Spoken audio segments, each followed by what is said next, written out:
우선 윌리스 제작하기 전에 먼저 기존 차 완성된 차를 먼저 보고 그 완성된 차가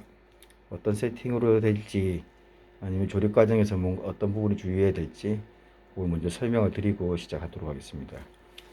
기존 이제 다른 분들의 샤시를 보시면은 뭐 크게 차이점보다 아무래도 이제 윌리스 같은 경우 노포탈 형식이다 보니까는 배걸림 형상이 조금 있다 생각해서 이제 트랜스 들어가는 프레임에서 트랜스 들어가는 이 위치를 최대한 위쪽으로 지금 올린 상태입니다. 그러다 보니까 이 하체에서 배걸림을 조금 더 보완을 했고 이 트랜스 쪽 올라가다 보니까 엑셀에서 연결되는 로드가 아무래도 이 각이 트랜스 위쪽에 포지션이 있다 보니까 각이 아무래도 이런 식으로 로드가 이제 배걸림 현상, 로드에서 걸리는 현상이 생길 수가 있어서 그 부분 이런 식으로 로드를 꺾어서 배걸림 현상을 조금 더 완화했고요. 지금 타이어 라인에서 보면은 타이어 끝부분에서 로드가 꺾이다 보니까 해당되는 부분을 넘어갔을 때는 타이어가 걸고 넘어갈 수 있게끔 그런 위치를 먼저 잡아봤습니다. 그래서 지금 이 부분은 쇼이 지금 올라간 상태고 쇼이 어느 정도 자세를 낮추면은 확실하게 조금 걸림 현상을 좀 줄일 수 있도록 그렇게 일단 잡아놓은 상태입니다. 그래서 이제 로드를 나중에 정보를 드릴 텐데 이 로드 같은 경우는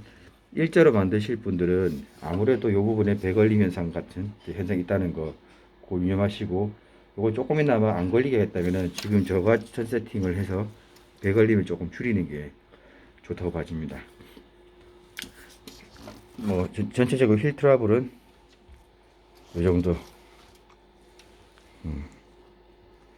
이 정도 부분. 그 쇼크는 지금 저 같은 경우는 103mm 103mm 쇼크를 썼는데 뭐 쇼크에 따라서 지금 요거 같은 경우는 제가 이제 차 바디가 기존에 있는 게 안쪽에 지금 따진 바디가 있어가지고 여기 맞춰가지고 이제 뒤쪽에 리어 쪽 쇼 마운트는 이런 식으로 해놨지만은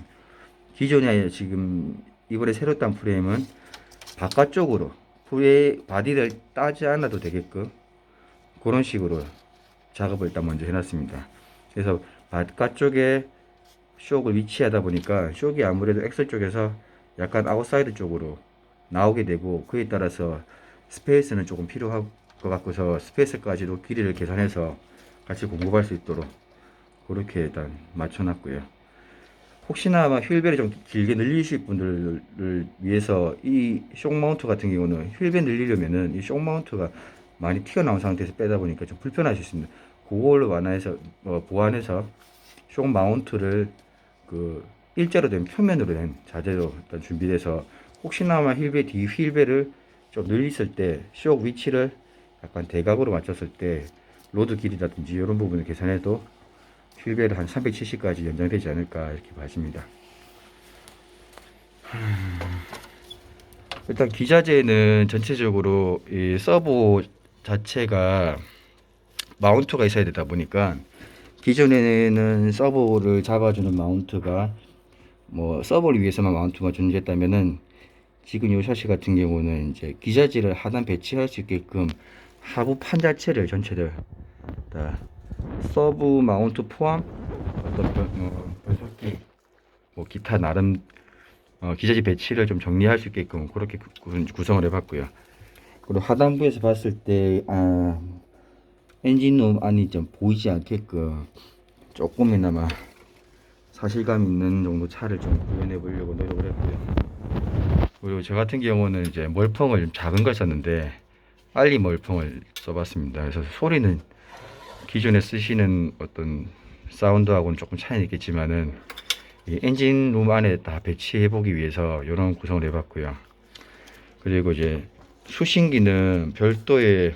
전방 쪽에 쇼 마운트 거치대에 작은 1T짜리 자재를 밴딩해서 배선을 하단부에 좀 깔아놓고 서버는 위쪽으로 고정을 해서 기자재를 뭐 교체한다든지 뭐 배선을 다시 정리한다든지 했을 때 조금 구분이 되게끔 그런 식으로 했고, 아무래도 이제 차가 무겁다 보니까 여름 같은 경우는 율리스를 많이 굴려 보니까 발열이 많이 발생하더라고요. 그래서 팬을 좀 설치하고 싶은데 기존 차들은 팬 설치가 조금 어려운 단점이 있는 것 같아서 이 부분을 제가 엔진룸 같은 경우는 이제 위에 상판을 덮지 않고 하판 기자재 배치를 하면서 이런 식으로 이제 팬을 달 수 있게끔 그렇게 했고, 배터리 트레이를 이제 대시보드 사이에 공간을 조금 격벽을 하나 더 뒀습니다. 둬서 요 배터리를 측면으로 세울 수 있게끔 그렇게 했고, 배터리 같은 경우는 따로 이렇게 뭐 부직포라든지 이런 거를 하지 않아도 차가 뒤집어졌을 때 뭐 배터리 이탈 현상은 없더라고요. 그래서 요 상태로 유지를 할 수 있게끔 그렇게 했고, 배터리 트레이 같은 경우는 이게 약간의 유격이 생깁니다. 그 유격은 자재 자체에 제가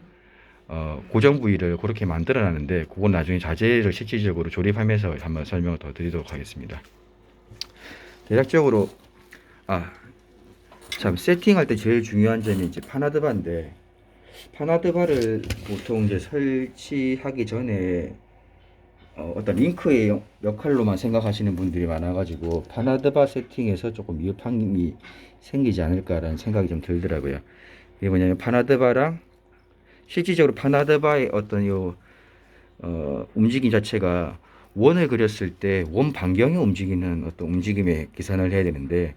어떤 링크와 링크만 연결한다 이런 생각을 가지다 보니까는 서보의 링크랑 파나드바의 링크가 너무 개별적으로 움직이다 보면은 차체가 들렸다가 내려갔을 때 서보 라인과 파나드바 라인이 평행 상태가 안 되든가 위치가 적절하지 못해 가지고 타이어가 쇼크 위로 올라갔다가 내려갔을 때 조향이 틀어지는 현상들이 생길 수도 있습니다. 그리고 파나드바가 지금 3링크다 보니까 파나드바가 어떤 결속 부위가 약하거나 튼튼하지 못한다면은 조향을 튼 상태에서 후진하면은 차가 이런 식으로 텅텅텅 트는 현상, 어떤 부조 현상들이 생길 수 있더라고요. 그럼 그런 부분들은 기존에 있는 파나드바와 지금 파나드바 자체를 이제 이 프레임에 할 때 다 드릴 텐데, 그 부분은 세팅을 한번 맞추면서 좀 주의점이 있는데 그때 다시 한번 더 설명드리도록 하겠습니다.